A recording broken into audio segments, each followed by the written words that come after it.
ಇಡ್ಲಿ ಮಾಡೋಕೆ plastic cover, ಕಲ್ಲಂಗಡಿ ಹಣ್ಣು ತಿನ್ನೋಣ ಅಂದ್ರೆ ಕೆಮಿಕಲ್ ಬಣ್ಣ. ಹೀಗೆ ಹಣ್ಣು ಆಹಾರದಲ್ಲೂ ಕೆಮಿಕಲ್ ಬಳಕೆ ಆಗ್ತಿರೋದ್ರಿಂದ ರಾಜಧಾನಿ ಜನ ಯಾವ ಫುಡ್ ತಿನ್ನೋದು, ಯಾವ ಫುಡ್ಡನ್ನ ಬಿಡೋದು ಅಂತ ಟೆನ್ಷನ್ನಲ್ಲಿದ್ದಾರೆ.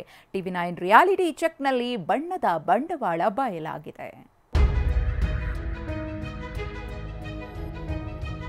ಬಟಾಣಿಗಳಲ್ಲಿ ಗ್ರೀನ್ ಕಲರ್ಗಳನ್ನು ಹಾಕಿ ಮಾರಾಟ ಮಾಡ್ತಾರೆ.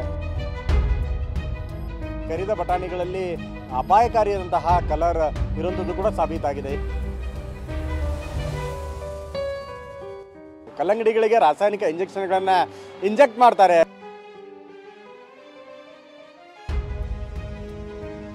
ಚಳಿಗಾಲವೇ ಇರಲಿ, ಮಳೆಗಾಲವೇ ಇರಲಿ, ಬೇಸಿಗೆಯೇ ಇರಲಿ, ಬಾಯಿಗೆ ಕುರುಕಲು ತಿಂಡಿ ಇರಲೇಬೇಕು. ಅದರಲ್ಲೂ ಬಟಾಣಿ ಅಂದ್ರೆ ಕಟುಂ ಕುಟುಂ ಅಂತ ತಿನ್ನೋರೇ ಹೆಚ್ಚು. ಆದ್ರೀಗ ಅದೇ ಹಸಿರು ಬಟಾಣಿ ಬಗ್ಗೆ ಆತಂಕ ಶುರುವಾಗಿದೆ.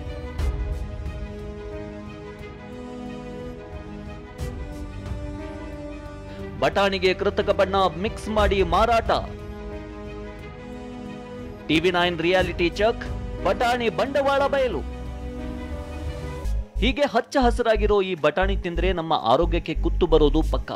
ಯಾಕಂದ್ರೆ ಹಸಿರು ಬಟಾಣಿಗಳಿಗೆ ಕೃತಕ ಬಣ್ಣ ಮಿಕ್ಸ್ ಮಾಡಿ ಮಾರಾಟ ಮಾಡಲಾಗ್ತಿದೆ ಅಂತೆ. ಬೀದಿ ಬದಿ ಕರಿದ ಹಸಿರು ಬಟಾಣಿಗಳನ್ನ ಮಾರಾಟ ಮಾಡ್ತಿರೋದು TV9 ರಿಯಾಲಿಟಿ ಚೆಕ್ನಲ್ಲಿ ಕಂಡು ಬಂತು. ಟ್ರೈನ್ಗಳಲ್ಲಿ ಹೋಗುವಾಗ, ಬಸ್ಗಳಲ್ಲಿ ಹೋಗುವ, ಬಸ್ ಸ್ಟ್ಯಾಂಡ್ಗಳಲ್ಲಿ ಹೋಗುವಾಗ ಸಾಮಾನ್ಯವಾಗಿ ಈ ಥರದ ಬಟಾಣಿಗಳನ್ನು, ಕರಿದ ಬಟಾಣಿಗಳನ್ನು ಮಾರ್ತಾರೆ. ಈ ಕರಿದ ಬಟಾಣಿಗೆ ಗ್ರೀನ್ ಕಲರನ್ನು ಹಾಕಿ ಮಾರ್ತಾರೆ. ಆದರೆ ಗ್ರೀನ್ ಕಲರ್ ಏನಿದೆ ಇದು ಕೆಮಿಕಲ್ ಅಪಾಯಕಾರಿಯಾಗಿರುತ್ತೆ.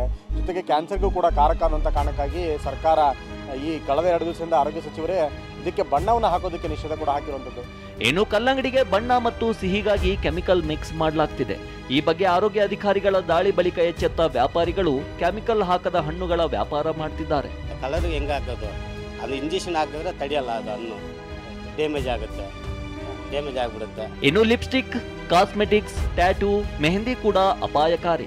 ಹೀಗಾಗಿ ಸರ್ಕಾರದ ಹೋರಾಟಕ್ಕೆ ಚರ್ಮ ವೈದ್ಯರ ಸಂಘ ಕೂಡ ಸಾಥ್ ನೀಡಿದೆ. ಜನರಿಗೆ ಮೆಹಂದಿ, ಟ್ಯಾಟೂ, ಕಾಸ್ಮೆಟಿಕ್ಗಳಲ್ಲಿ ಬಳಕೆ ಆಗ್ತಿರೋ ಕೆಮಿಕಲ್ ಬಗ್ಗೆ ಬೃಹತ್ ಸ್ಕಿನ್ ಥಾನ್ ಮೂಲಕ ಜಾಗೃತಿ ಮೂಡಿಸಿದ್ರು. ಸುಮಾರು 5,000ಕ್ಕೂ ಹೆಚ್ಚು ವೈದ್ಯರು ಪಾಲ್ಗೊಂಡಿದ್ರು.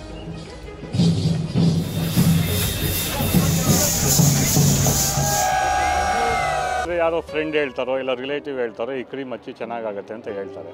ಅದನ್ನು ಯೂಸ್ ಮಾಡ್ತಾ ಹೋಗ್ತಾರೆ. ಇದು ಟಾಪಿಕಲ್ ಸ್ಟಿರಾಯ್ಡ್ ಅಬ್ಯೂಸ್ ಅಂತೀವಿ. ಇದಂತೂ ತುಂಬ ಜಾಸ್ತಿ ಆಗಿದೆ ಈಗ. ಕೆಲವು ಕ್ರೀಮ್ಗಳು ಏನಂದರೆ ಅದು ಬೇರೆ ಥರ ಯೂಸ್ ಇದೆ. ಅದು ಎಕ್ಸಿಮಾ ಅಥವಾ ಇಸ್ಪು ಯೂಸ್ ಮಾಡೋದು, ಅದು ಫೇಸ್ ಮೇಲೆ ಹಾಕ್ತಾರೆ.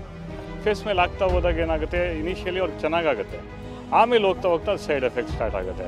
ಅಂದರೆ ಹೆಣ್ಮಕ್ಳಿಗೆ ಕೂದಲು ಜಾಸ್ತಿ ಆಗೋದು, ಚರ್ಮ ತಿನ್ನಾಗೋದು, ಗುಳ್ಳೆಗಳಾಗೋದು, ಮತ್ತು ಏನಾಗುತ್ತೆ, ಏನೇ ಇದಾದ್ರೂ ಬೇಗ ಒಣಗಲ್ಲ. ಕಳಪೆ ಗುಣಮಟ್ಟದ ಕಾಸ್ಮೆಟಿಕ್ಸ್ ಮಾರಾಟಕ್ಕೆ ಬ್ರೇಕ್ ಹಾಕಲು ಆರೋಗ್ಯ ಇಲಾಖೆ ಮುಂದಾಗಿದೆ. ಇದಕ್ಕೆ ವೈದ್ಯರು ಸಾಥ್ ನೀಡಿದ್ದಾರೆ. ಜನ ಇನ್ನಾದರೂ ಎಚ್ಚೆತ್ತುಕೊಳ್ಳಬೇಕಿದೆ. ವಿನಯ್ ಕುಮಾರ್ ಕಾಶಪ್ಪನವರ್, TV9 ಬೆಂಗಳೂರು.